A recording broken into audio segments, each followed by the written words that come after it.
नमस्कार दोस्तों, आज फिर लेकर आए हैं हम जीके सिलेक्शन फैक्ट्री के अंदर हमारे महत्वपूर्ण टॉपिक के अंदर रणथंभौर के चौहान, जो संपूर्ण रणथंभौर के चौहान है वो लेकर आए हैं शॉर्ट में।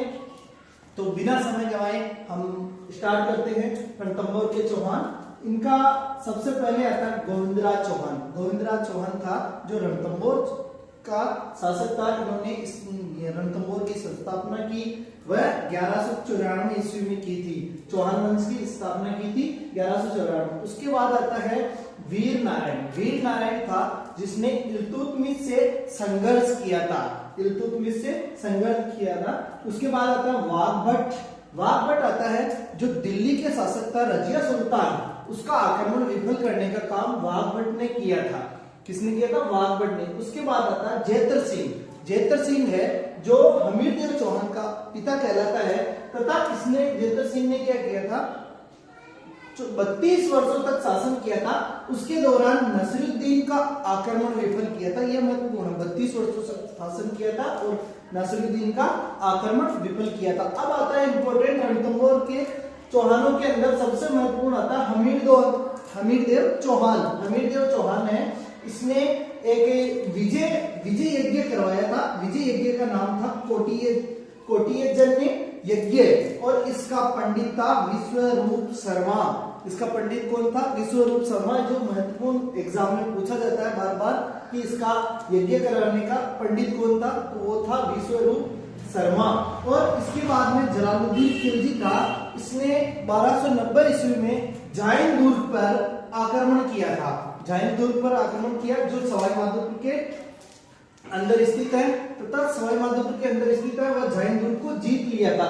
तथा जलालुद्दीन खिलजी ने हमीरदेव चौहान के रणथंभौर के ऊपर भी 2 बार आक्रमण किया था। कितनी बार आक्रमण किया था? 2 बार। वो तथा 1291 और 1292 ईस्वी में, लेकिन दोनों बार ही जलालुद्दीन हार गया था।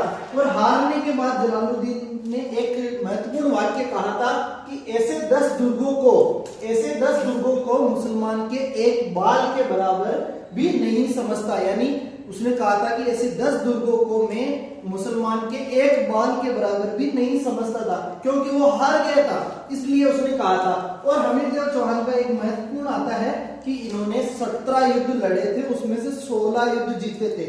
17 में से 16 युद्ध जीते थे। उसके बाद में एक हमीरहट नामक ग्रंथ था। हमीरहट नामक जो ग्रंथ था वो लिखा था चंद्रशेखर ने। किसने लिखा था?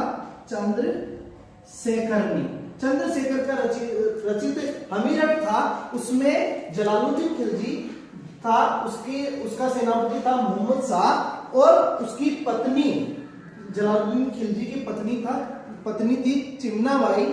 उससे प्रेम का वर्णन मिलता है, तथा चिमना व मोहम्मद शाह दोनों मिलकर खिलजी को मारने की कोशिश करते हैं। उसके बाद अलाउद्दीन खिलजी, जिसने 1 वर्ष तक रणथंभौर के दुर्ग को घेरा था, 1 वर्ष तक रणथंभौर के दुर्ग को घेरा था।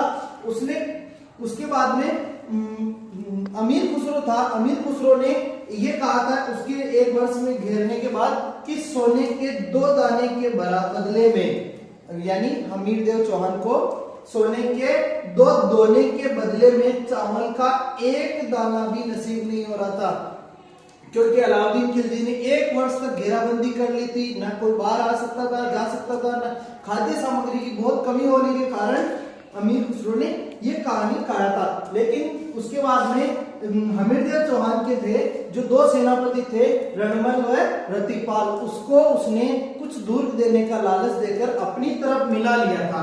अपनी तरफ मिलाने के बाद उसने आक्रमण किया था 1301 ईस्वी में। तो राजस्थान का प्रथम शाखा होता है 1301 ईस्वी में, 11 जुलाई 1301 ईस्वी में। उसमें हमीरदेव चौहान जो थे, उसकी पत्नी रंग देवी व पुत्री कौन थी?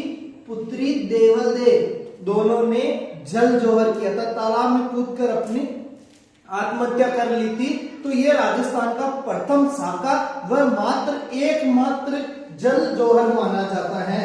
उसके बाद में अमीर खुसरो ने वापस लिखा था, जब ये रणथंभौर दुर्ग हार गए थे हमीरदेव चौहान, तो अमीर खुसरो ने लिखा था कि आज कुरुक का घर इस्लाम का घर हो गया। यानी आज कुरुक का घर किसका? इस्लाम का घर हो गया, क्योंकि हमीरदेव चौहान इनसे हार गए थे।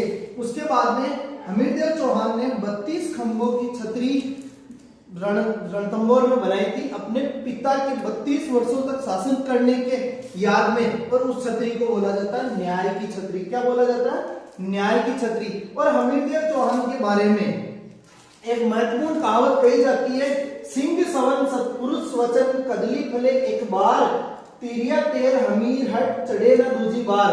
मतलब सिंह सवन सत्पुरुष वचन यानी सिंह का एक ही पुत्र होता है और वो अपने वचन पे अडिग रहता है। उसी प्रकार मतलब कदली का फल भी, केले का फल भी एक ही बार आता है। उसी प्रकार ये कहा गया है कि हमीरदेव चौहान जो था वो हठीला था, एक बार जो ठान ले लेता था वो कंप्लीटली करके ही मानता था, बिना काम कंप्लीट किए वो रुकता नहीं था।